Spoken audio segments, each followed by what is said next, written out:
We want justice. We want justice. हम अपना हक मांगते हैं, नहीं किसी से ही मांगते। एक तरफ 25 साल बाद विकसित देश की बात सरकार कर रही है, वहीं दूसरी ओर देश का भविष्य, देश का युवा सड़कों पर है। बच्चे यहाँ से 1300 किलोमीटर बिहार से आए हुए हैं, कुछ बच्चे कोटा से आए हुए हैं, बहुत दूर दूर से बच्चे आए हुए हैं। अगर कोई दिक्कत है तो तभी बच्चे आएंगे, अदरवाइज इतनी दूर से क्यों आएगा। बच्चों के साथ जो थोड़ा सा अन्याय हो गया है, बस हम ये चाहते हैं कि उन बच्चों को एक और फेयर चांस दिया जाए। नीट का पहले पेपर हुआ, उसमें इन लोगों ने लैंग्वेज ही चेंज कर दी। जो हिंदी का पेपर है वो इंग्लिश वालों को दे दिया, इंग्लिश का हिंदी को दे दिया। NTA को बच्चे पैसे देते हैं, उसके बाद आप बच्चों को माउस तक नहीं दे पा रहे हो। कहाँ ले जा रहे हो आप इस देश को। जिन बच्चों का सेशन 1 के अंदर 1% आ रहा है, 24 दिन के अंदर उनका 99% आ जा रहा है। पता नहीं कौन सी माँ का दूध पी लिया इतनी जल्दी। जो इन बच्चों के साथ इतना बड़ा अन्याय हो रहा है, सबसे पहले तो ये न्याय होना चाहिए। CBSE बहुत अच्छे से पेपर कंडक्ट कराता है, CBSE ही हर बार कराए। NTA को बंद कर दे। पैसे की कमी है क्या? अरे भाई भीख मांगने लगो ना फिर। बच्चों के कम से कम करियर के साथ तो मत खेलो। तो ये ना, ये एजुकेशन सिस्टम को ना बिल्कुल डुबाना चाह रहे हैं यार। कैसा NTA चला रहे हो, कैसी एजेंसी चला रहे हो आप लोग। लानत है आप लोगों को। चुल्लू भर पानी में डूब मरो। ये लोग तब सुनते हैं जब अग्निपथ बन जाता है, और अगर नहीं हुआ तो इस बार सड़कों पे उतरेंगे लाखों की तादाद में।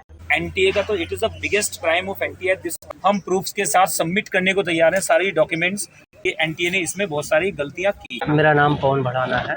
आज जंतर मंतर पहुंचे हैं, क्या डिमांड कर रहे हैं? एक्चुअली जंतर मंतर पे ये जो डिमांड है ना, बच्चे इतनी दूर से आए हुए हैं, वो थोड़ा जब प्रॉब्लम होती है तभी आते हैं, अदरवाइज कोई घर से निकल के नहीं आता है। बच्चे यहाँ से 1300 किलोमीटर बिहार से आए हुए हैं, कुछ बच्चे कोटा से आए हुए हैं, बहुत दूर दूर से बच्चे आए हुए हैं। अगर कोई दिक्कत है तो तभी बच्चे आएंगे, अदरवाइज इतनी दूर से क्यों आएगा। जब किसी को कोई रेस्पॉन्सिबिलिटी दी जाती है ना, और उसको अगर कोई निभा नहीं पाता ठीक से, तो उसको रेस्पॉन्सिबिलिटी नहीं लेनी चाहिए। हुआ ये है कि जो JEE का और नीट का जो पेपर है, वो काफ़ी टाइम, नीट का पहले पेपर हुआ, उसमें इन लोगों ने लैंग्वेज ही चेंज कर दी। जो हिंदी का पेपर है वो इंग्लिश वालों को दे दिया, इंग्लिश का हिंदी को दे दिया। आप किसी को अगर सेंटर हेड बनाते हो तो ऐसा तो नहीं है कि उसको काउंटिंग नहीं पता होगी कि मेरे यहाँ पे कितने हिंदी मीडियम के पेपर हैं, कितने इंग्लिश मीडियम के पेपर बच्चे हैं, तो उसको पता तो होगा। लेकिन ये एक स्कैम था। स्कैम के तहत उन बच्चों के लैंग्वेजेज उन्होंने चेंज कर दिया। खैर वो भी छोड़िएगा, अब JEE की बात है। JEE में बच्चों को, मेरे पास जो कॉल आया, यहाँ तक मैंने देखा कि आप लोग NTA को बच्चे पैसे देते हैं, उसके बाद आप बच्चों को माउस तक नहीं दे पा रहे हो। उनकी स्क्रीन गायब हो जा रही है, बच्चों को वो जूम आउट इन करके देखना पड़ रहा है, तो आधा टाइम तो उनका जूम आउट में चला जाता है। आइए, कहाँ ले जा रहे हो आप इस देश को। जब आपका जो हमारा टैलेंट है, आप रेस्पॉन्स शीट देखिए ना, रेस्पॉन्स शीट चेंज हो जा रही है। पहले दिन बच्चा डाउनलोड करता है कुछ और आती है, सेकंड डे कुछ और आती है। पता नहीं कौन सा चमत्कार हो रहा है, मुझे समझ में ही नहीं आ रहा है कि जिन बच्चों का सेशन 1 के अंदर 1% आ रहा है, 24 दिन के अंदर उनका 99% आ जा रहा है। पता नहीं कौन सी माँ का दूध पी लिया इतनी जल्दी, समझ में नहीं आ रहा है मुझे। ऐसा हो सकता है क्या? तो इससे बड़ा कौन सा स्कैम हो सकता है, मुझे बताइएगा। सारा स्कैम है। डुप्लीकेट फॉर्म बच्चों ने फिल किए हुए हैं, डुप्लीकेट, और वो भी ऑनलाइन। चलो एक बार की ऑफलाइन पेपर होता है उसको मान सकते हैं, ये इससे बड़ा स्कैम कोई हो ही नहीं सकता। IIT के अंदर अगर टैलेंट नहीं जाएगा तो कल को वो सिविल इंजीनियर अगर कोई बिल्डिंग बनाएगा या मेट्रो बनती है तो ये तो लोगों की जान के साथ खेलेंगे। अभी सांसद बन रहा है ना, संसद भवन बन रहा है, अगर उसमें ऐसे इंजीनियर चले गए जिनको आर्किटेक्ट नहीं पता, जिनको ट्रस्ट नहीं पता, जिनको मैकेनिकल इंजीनियरिंग नहीं आएगी, तो वो कैसे बनाएंगे उसको? गिरेगा ना वो। हो सकता है कल को हमारे प्रधानमंत्री, नहीं बोलना चाहिए मुझे ऐसी बात, हो सकता है एजुकेशन मिनिस्टर का भी बनेगा, अभी बिल्डिंग बनने वाली है, उसका आर्किटेक्ट ऐसा बना दिया, उनका स्ट्रक्चर ऐसा बना दिया, क्योंकि वो तो बच्चा बनाएगा ना, बच्चे की थोड़ी गलती है। तो हमारी जो डिमांड है ना, जो इन बच्चों के साथ इतना बड़ा अन्याय हो रहा है, सबसे पहले तो ये न्याय होना चाहिए।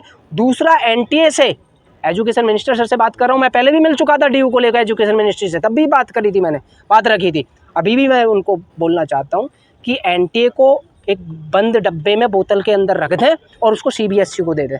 CBSE बहुत अच्छे से पेपर कंडक्ट कराता है, CBSE ही हर बार कराए। NTA को बंद कर दें, क्योंकि मेरे को सुनने में आ रहा है कि इसमें कुछ प्राइवेट एजेंसीज भी NTA में शामिल हैं, और इस वजह से होता है धांधलेबाजी चलती है। भाई 20-20 लाख रुपए ले रहे हैं, क्यों? पैसे की कमी है क्या? अरे भाई भीख मांगने लगो ना फिर। बच्चों के कम से कम करियर के साथ तो मत खेलो। एम्स के अंदर जो बच्चा जाएगा, उसका अगर नॉन टैलेंटेड बच्चा एम्स के अंदर जाएगा, कल को क्या करेगा? सर्जरी के टाइम पे कैंची छोड़ेगा पेट के अंदर, यही होगा ना? क्या होगा फिर? तो ये ना ये एजुकेशन सिस्टम को ना बिल्कुल डुबाना चाह रहे हैं। और मैं बार बार ये बोल रहा हूँ, ये पॉलिटिक्स के चक्कर में एजुकेशन सिस्टम के साथ खिलवाड़ ना करें। जो 1.5 लाख से ज़्यादा बच्चे हैं जिनके साथ अन्याय हुआ है, उनकी एनटीए सुने, उनके एजुकेशन मिनिस्टर सर सुने और विनीत जोशी सर सुने, और उनके साथ न्याय होना चाहिए। ठीक है, पेपर चाहे थोड़ा सा डिले कर दें, जो अभी 28 को हो रहा है उसको 2-4 दिन और आगे कर दें, कोई फ़र्क नहीं पड़ने वाला। लेकिन उन बच्चों के साथ जो बच्चा बेचारा 9th क्लास से या बचपन से जिनके पेरेंट्स सपने देखते हैं कि मेरा बच्चा IIT निकालेगा, मैंने नहीं निकाला, ऐसे बहुत सारे पेरेंट्स होते हैं कि जो नहीं निकाल पाए उस टाइम पे, वो कहते हैं मैं बच्चे को निकलवाऊंगा, और वो बेचारे प्रिपरेशन कराते हैं 9th से, और 4 साल 5 साल बच्चा प्रिपरेशन करता है। उसके बाद क्या होता है, उसकी स्क्रीन ही नहीं दिख रही है, उसका 50% time zoom in zoom out में ही चला गया, उसको माउस ही नहीं है बच्चे के पास, उसकी रेस्पॉन्स शीट वो बच्चे अटैम्प्ट करके आता है 64 क्वेश्चंस, रेस्पॉन्स शीट में दिखाता है 0, और वो कहते हैं जी ऑल क्लियर कर दिया। ये तक नहीं पता कि ऑल क्लियर का ऑप्शन नहीं होता है उसके अंदर। यार कैसा एनटीए चला रहे हो, कैसी एजेंसी चला रहे हो आप लोग, लानत है आप लोगों को, चुल्लू भर पानी में डूब मरो, कैसे चलेगा ये लोग शांति से नहीं सुनने वाले हैं, और शांति से हम लोग कर रहे हैं। ये लोग तब सुनते हैं जब अग्निपथ बन जाता है। अभी यहाँ पर अगर 1000 बच्चा होता तो एजुकेशन मिनिस्टर साहब यहाँ पर आते मिलने के लिए। तो ये लोग, और हमने काउंटिंग हम खुद कम ले गए, ऐसा नहीं है कि काउंटिंग कम आई है, हमने तो अनाउंस ही किया था कि 50 बच्चे आए सिर्फ, और अगर नहीं हुआ तो इस बार सड़कों पे उतरेंगे लाखों की तादाद में, ये बता के चल रहा हूँ मैं। ठीक है, तो ये मिनिस्टर साहब को सुननी चाहिए हमारी बात। जैसे पहले मिले थे, मुझे पता बहुत अच्छा नेचर है, जैसे ड्यू के लिए हम लोगों से मिले थे वैसे इन बच्चों के लिए भी मिलना चाहिए। बच्चों को माउस तक नहीं मिले, तो ऐसे बच्चों के साथ जिनको ठीक से पेपर नहीं दे पाए, तो ऐसे बच्चों का क्या होगा। तो उसी के लिए आज ये प्रोटेस्ट हो रहा है। नीट में जो बच्चों ने पेपर दिए थे उनकी लैंग्वेज चेंज होगी, हिंदी लैंग्वेज का इंग्लिश को पेपर दे दिया, इंग्लिश वाला हिंदी को पेपर दे दिया। बहुत सारे बच्चे सेंटर पे नहीं पहुंच पाए थे, उस टाइम पे अग्निपथ वगैरह चल रहा था, बाढ़ के इशूज़ थे, तो इस वजह से जब नहीं पहुंच पाए तो इसीलिए ये प्रोटेस्ट हम लोगों ने रखा हुआ है। और एनटीए से बच्चे पहले भी सबमिट कर चुके हैं, तो हम लोगों की डिमांड ये है कि एनटीए सारे बच्चों की बात सुने और जो इनके इशू हैं उसको सबको रिजॉल्व करे। ठीक है, ये हमारे इसकी दिल्ली की मतलब जो एजुकेशन है वो बहुत अच्छी हाई लेवल की मानी जाती है कि लोग यहाँ बाहर से यहाँ पढ़ने आ रहे हैं, और आज के दिन वो फ्यूचर बच्चों के साथ खराब हो रहा है। इसके बारे में आप क्या कहना चाहोगे? देखिए, ये दिल्ली की बात नहीं है, पूरे ऑल ओवर इंडिया की बात है। हमारा जो भारत की जो एजुकेशन सिस्टम है वो बड़ा अच्छा माना जाता है, और जो IIT है, एम्स है, उनका नाम है पूरे भारत के अंदर। लेकिन ये लोग क्या कर रहे हैं, इसको मिट्टी में मिलाना चाहते हैं। IIT को ऐसा बनाना चाहते हैं, जब IIT के अंदर अच्छा बच्चा ही नहीं पहुंचेगा, अच्छा टैलेंट नहीं पहुंचेगा, तो IIT का नाम ऑटोमेटिक ख़राब हो जाएगा, क्योंकि कंपनीज ही नहीं आएंगी। कंपनीज अगर आएंगी भी तो उनको टैलेंट नहीं मिलेगा, तो इसलिए उनका नाम ख़राब हो जाएगा। तो IIT और एम्स सब मिट्टी में मिल जाएंगे, एजुकेशन सिस्टम हमारा पूरा बर्बाद हो जाएगा। तो हम ये चाहते हैं कि इसमें जो टैलेंट है वो आगे आना चाहिए, टैलेंट को जहाँ पर हक है वो उसको मिलना चाहिए। ये हमारे पूरे उसको डिमांड है। तो आप गवर्नमेंट से क्या कहना चाहोगे? गवर्नमेंट से ये कहना चाहते हैं कि सबसे पहले तो ये बच्चों के साथ जिनके साथ अन्याय हुआ है उनके सभी के साथ न्याय होना चाहिए, और दूसरा इसको एनटीए जो इसको कंडक्ट कराता है उसको CBSE को दे देना चाहिए, क्योंकि CBSE बहुत अच्छे से पेपर कंडक्ट कराता है, एनटीए कभी आज तक कंडक्ट कराया ही नहीं पाया। पहला ग्लिच तो ये है कि डबल रजिस्ट्रेशन हुआ है, उसका जवाब कौन देगा। कम से कम हजारों बच्चों के डबल रजिस्ट्रेशन की वजह से जो परसेंटाइल कट ऑफ चेंज हुआ है, ये एक इम्पोर्टेंट मुद्दा है। दूसरा, हर सेंटर पे टेक्निकल ग्लिचेस थे जिनकी वजह से बच्चे वापस जाने में, बच्चे को मार्क करने में बहुत इश्यूज रहे। और तीसरा सबसे इम्पोर्टेंट फैक्ट ये है कि जो मार्क किया था, एक बच्चे ने 27 क्वेश्चंस मार्क किए, उसके सिर्फ 6 क्वेश्चंस करेक्ट दिखा रहा है, बाकी क्वेश्चंस उसने डिलीट कर दिए अपने हिसाब से। अब बच्चे के पास प्रूफ क्या है? मैं आपको एक एग्जांपल देता हूं। अगर एनटीए बोल रहा है कि बच्चे को प्रूव करना है, तो इसका मतलब ये हो गया कि जिस बच्चे ने अपनी वॉइस रेज नहीं की है, सिर्फ 254 बच्चों को 252 या 250 के आसपास बच्चों को रीटेस्ट का वो दिया है उन्होंने। उनका ये कहना है कि जिसने आवाज़ नहीं उठाई, जिसने कंप्लेन नहीं की, उसके साथ कुछ गलत नहीं हुआ है। इसका मतलब ये हो गया मैम कि जो क्राइम नहीं कर रहा है, अगर क्राइम करके उसकी कोई कंप्लेन नहीं करता तो वो क्राइम ही नहीं है। एनटीए का तो it is the biggest crime of NTA at this point of time, with 100% responsibility. I am saying it should be investigated by a independent agency. दूध का दूध, पानी का पानी होगा इसमें। सारे बच्चे अगर आज की डेट में यहाँ पर जंतर मंतर पे प्रोटेस्ट कर रहे हैं और हम लोग यहाँ पे आए हैं, तो हमारे पास प्रूफ हैं इस चीज़ के। हमसे कोई कोर्ट प्रूफ मांग ले, हमसे एनटीए प्रूफ मांगे, हम प्रूफ्स के साथ सबमिट करने को तैयार हैं सारी डॉक्यूमेंट्स कि एनटीए ने इसमें बहुत सारी गलतियां की हैं। तो इन ग्लिचेस का फ़ायदा हुआ है। बहुत सारी मैनिपुलेशंस हुई एग्ज़ाम में, जिसका 0.7 परसेंटाइल था उसका 99 परसेंटाइल कैसे आया। ऐसे बच्चों का रिटेस्ट करा के एक बार देख लिया जाए, वही टेस्ट करा लो उसका जो पहले उसने दिया है, तो पता चल जाएगा कि हम यहाँ पे जंतर मंतर पे हज़ारों किलोमीटर दूर से पेरेंट्स और हम लोग जो इकट्ठा हुए हैं वो क्यों। मैं नीरज कुमार चौधरी, फिजिक्स फैकल्टी, और पिछले 17-18 सालों से IIT JEE और नीट के लिए बच्चों को कोचिंग दे रहा हूँ।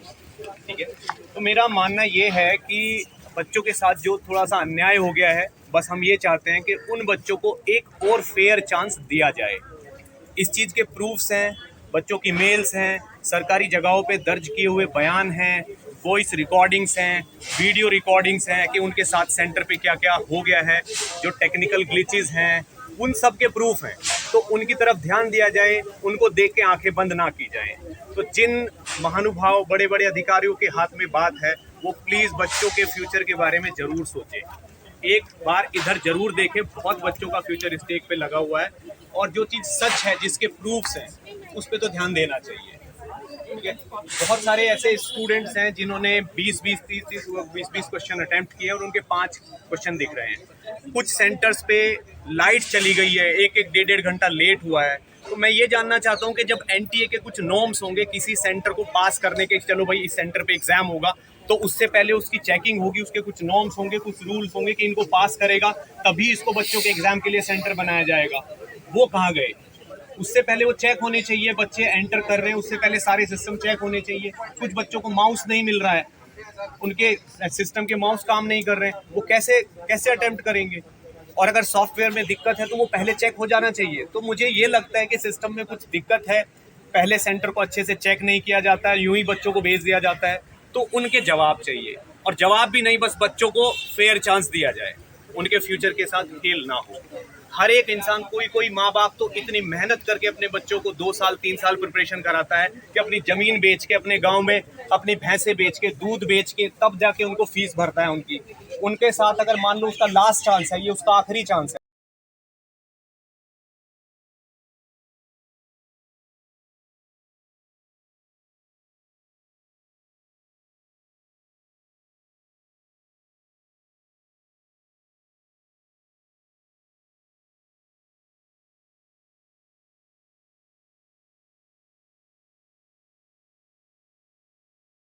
एक तरफ 25 साल बाद विकसित देश की बात सरकार कर रही है, वहीं दूसरी ओर देश का भविष्य, देश का युवा सड़कों पर है। अपनी तमाम मांगों को लेकर हम आए दिन देखते हैं जंतर मंतर पर कई आवाजें उठती हैं, सरकार की गलत नीतियों के खिलाफ कई आवाजें उठती हैं, लेकिन दबा भी दी जाती हैं। कुछ स्टूडेंट्स हैं जो नीट परीक्षा को लेकर जो समस्याएं उनके सामने आ रही हैं, जिस तरीके से धांधली की चीज़ें सामने आ रही हैं, उन चीज़ों को लेकर आज ये जंतर मंतर पर है और कोशिश कर रहे हैं कि सरकार या महकमा इनकी बात सुन सके, इनकी जो समस्याएं हैं उन पर गौर किया जाए। हम सबसे पहले आपसे बात करें। तो वो 2 सेशन में होता है, जून में और जुलाई में। तो मेरे बच्चे ने जून वाला सेशन 26 जून शिफ्ट मिनिस्ट्री में अभी मीटिंग होगी। तो ये लोग रिजल्ट से पहले, स्कोर कार्ड रिलीज करने से पहले रिस्पॉन्स शीट रिलीज करते हैं। तो रिस्पॉन्स शीट के हिसाब से जिन्होंने रिलीज करी, मेरे बच्चे के बन रहे थे 177 आउट ऑफ 300। तो उस नंबर पे स्टेटिस्टिकली अगर आप देखें, 1961 से जेईई का एग्जाम हो रहा है, तो उस नंबर पे कम से कम तो 98 परसेंटाइल बनते हैं मिनिमम, ज़्यादा बन सकते हैं, कम नहीं बनेंगे। लेकिन जब रिजल्ट आया तो उसके 58 परसेंटाइल दिखा रहा है। We were into shock, ये कैसे हुआ? हम लोगों ने तुरंत ये मामला एनटीए के संज्ञान में लाया हुआ है, ईमेल किया कि आप देखिए, इसको रिजॉल्व कीजिए, बट उन्होंने कोई रिप्लाई नहीं किया। बहुत से कॉल किए, 70 से ज़्यादा कॉल किए, फिर भी कोई रिस्पॉन्स नहीं। फिर उनको मैंने 3-4 बार और मेल किया, कोई रिस्पॉन्स नहीं। फिर मैंने एचआरडी मिनिस्ट्री को मेल किया, कोई रिस्पॉन्स नहीं। फिर मैंने पीएमओ को डाला, पीएमओ का ग्रीवांस रिजल्ट मैकेनिज्म में वहाँ डाला, कोई रिस्पॉन्स नहीं। यूनियन मिनिस्ट्री की CP grams grievance result mechanism में वहाँ डाला, कोई रिस्पॉन्स नहीं। हम लोग अंत में हताश हो गए, हम लोगों ने कहा कि हटाओ, जून वाले में टेक्निकल स्नैक, टेक्निकल ग्लिच हो गया होगा, होता रहता है, ऑनलाइन एग्जाम है, सीबीटी है। तो बेस्ट ऑफ 2 लगता है, दोनों में से जो बेस्ट आपका होगा वही आपको दिखाएगा। मतलब चलो बच्चा बढ़िया है, जुलाई में बढ़िया करते हैं, तो हम लोग जुलाई के लिए लग गए, वो हमने छोड़ दिया, सुनने को तैयार नहीं। तो जुलाई में मेरे बच्चे का एग्जाम था 26 जुलाई इवनिंग शिफ्ट है जी। उसमें उसने अटेम्प्ट किया 64 क्वेश्चन आउट ऑफ 70 और एग्जाम बचा गया था और हम लोग एक्सपेक्ट कर रहे थे कि भाई मार्क्स अच्छे हैं, लेकिन रिस्पॉन्सिबिलिटी रिलीज की उन्होंने जुलाई वाली 3 अगस्त की रात को उन्होंने आई सर्वर इशू उनके तो वेबसाइट पे रहता है, तो हम लोग 9 बजे वो डाउनलोड नहीं कर पाए, 11 बजे डाउनलोड किया रात के 11:30 बजे। तो जब हम लोग वो डाउनलोड करते हैं तो ये पाते हैं कि उसमें एक भी क्वेश्चन अटेम्प्टेड ही नहीं दिखा रहा, मतलब 64 सवाल 0 सवाल। बच्चा मतलब एग्जाम में 3 घंटे बैठ के स्क्रीन बस देख रहा था। मेरे घर में तो समझिए कि रात मतलब आदमी मरने जितना शौक हो गया कि लगा कि कोई इंसान मेरे घर से घट गया। रात भर हम लोग सोए नहीं, हम लोग देख रहे थे कि बस अगली फ्लाइट कब है दिल्ली की। अगली फ्लाइट लेके मैं दिल्ली मतलब गया से यहाँ दिल्ली आ गया और मैं सीधे 5 तारीख को गया इनके ऑफिस नोएडा। वहाँ पहुँचता हूँ तो मैं देखता हूँ कि मात्र 2 लोग बैठे हुए हैं, वो भी दोनों रिसेप्शनिस्ट, और उनको ये तक नहीं पता कि जेईई मेन का एग्जाम होता कितने नंबर पर। तो मैंने कहा कि आपसे तो मैं बात ही नहीं करूँगा, आप किसी अपने सीनियर का नंबर दो। तो वो तो पहले बड़े रिलेक्टेंट थे, इंजीनियरिंग चाहते थे, फिर मैंने बहुत कुछ किया तो कहा कि हाँ इनका नंबर ले लीजिए, और ये नंबर तो दिया ही नहीं, माफ कीजिएगा, उन्होंने एक एड्रेस दिया और कहा कि आप उनके ओखला ऑफिस चले जाओ, एनटीए ओखला ऑफिस चले जाओ। चला जाता हूँ उनको ओखला ऑफिस गया, वहाँ भी उनका गार्ड और उनका जो स्टाफ है एक एमटीएस पास करा हुआ एक सेफ्टी होता है, उनको मैंने कहा कि आप बात करवाओ, आप तो यहाँ पर रजिस्टर मेंटेन करने के लिए सर आप दिमाग थोड़ी ना दोगे, आप बुलाओ किसी ऑफिसर को। तो वो नहीं हम ही सुन रहे हैं क्या हो रहा है नहीं हो रहा है, कि ऐसे नहीं होता बॉस। इसके जून सेशन में 7% आए हैं 7.87 और जुलाई सेशन में 96.97। इसका मतलब ये हुआ कि कोई बच्चा जो जून में 5 नंबर लाता है वो जुलाई में 150 नंबर ले आ रहा है। How is that possible?